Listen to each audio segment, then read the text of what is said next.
Hey guys, just want to check in on you and tell you what a great job you're doing with your assignments. Discussion boards are going quite well. I think everyone's caught up on the blogs. Short papers are going well, and I'm sure that some of you have already started working on the final assignment. Way to go. Let's talk about the discussions just a moment. Again, very excellent job. Very impressed with the way that the discussions are going. Each discussion seems to be extended. We're having 4, 5, 6, even 9 um, uh, different discussions on a topic that someone posts. So thank you very much for a job well done. Again, I think the discussions are going very great. If you've not posted this week, please go ahead and post so that other students can comment on your post. And if you see that someone in the discussion board hadn't had anybody reply to them, just 1 or 2 students, maybe consider taking some extra time and looking at those and commenting on their discussions. We want to try to keep everybody motivated as much as possible. And one of the ways that we do that is by visiting every one of those discussions. Many of you take time and you actually reply more than you're required to by the assignment in the grading rubric. Instead of just 1 or 2, 2 being the minimum, you're actually taking time to reply to 6, 8, 9 of those different discussions with different individuals, and that is great. I'm very proud of each of you. You're very involved in the class. You're not doing the minimum. You're taking that extra time to contribute to other students and helping us to have a very good discussion. The thing when we meet online is that we don't have the opportunity to sit in a classroom and have this open forum in discussion and say a 1 or a class session or maybe 2. We have to do it online, and in many ways that's a lot better because you can share your thoughts in writing, and you can take time to actually get the thoughts that's important to you. Again, please take time to contribute to those other discussions if you haven't already done that. See someone that needs to be contributing more, maybe get into their discussion and encourage them by replying to what they've posted and offering some comments. Everyone's been very respectful, very professional in the discussions, and I appreciate you doing that. I think that makes a difference as we move forward in our careers. Those of us who are completed college to get an upgrade, to get a promotion in the career we're already in, or if you're seeking a job, it actually makes a big difference because in your careers, whether you're in the organization that you'll stay in the organization you're in today, or you move on to something new, we often have to have that open discussion and dialogue in a professional setting. So the discussions are not just about you discussing the topic of the week. It actually helps to build upon your career. So keep that in mind. Pay close attention to your grammar, your spelling. I think everybody's doing that, but please include those outside resources. Make sure that you extend those initial discussions and replies so that they're not short, but they're actually, a good, deep, really in-depth discussion on our topic. So what's our topic this week? Again, we're talking about nationalism and religion. Sometimes this can be a hot topic. Some people have got real strong feelings about nationalism and religion. Others do not.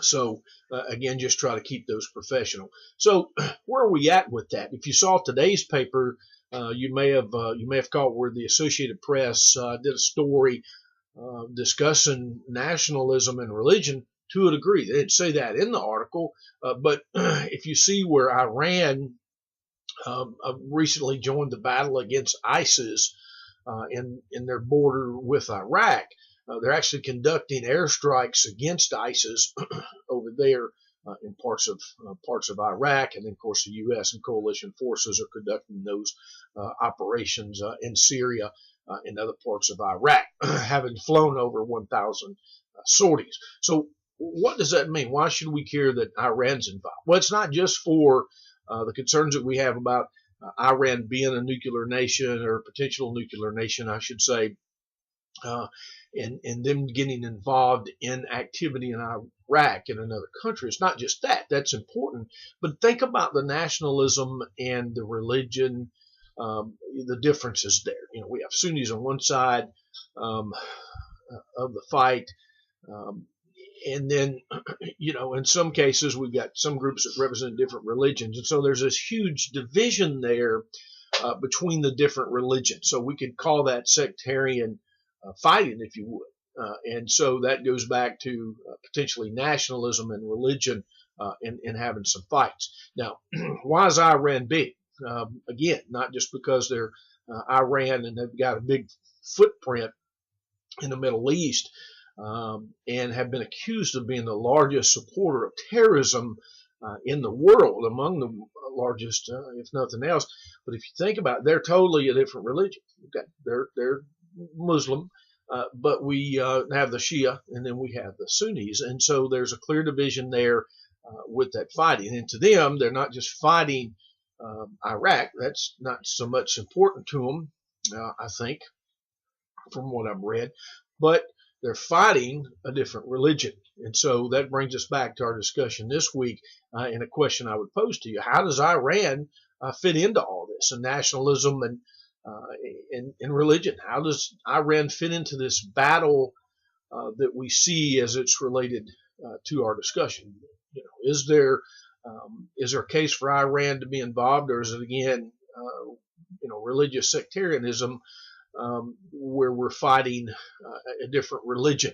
Yep, Islam, but they're not the same. Again, we have the Sunnis and the Shia. So what's the difference there, and how does that play into our discussion? That may be something for you to consider today. So again, very good discussion.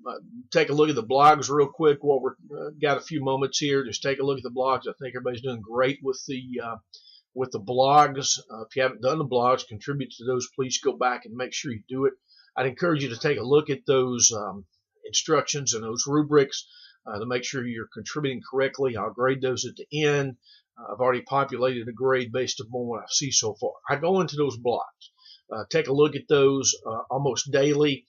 Sometimes I comment on them. This weekend I'll be spending some time and going back through those and make sure that I have commented on the ones that I have not.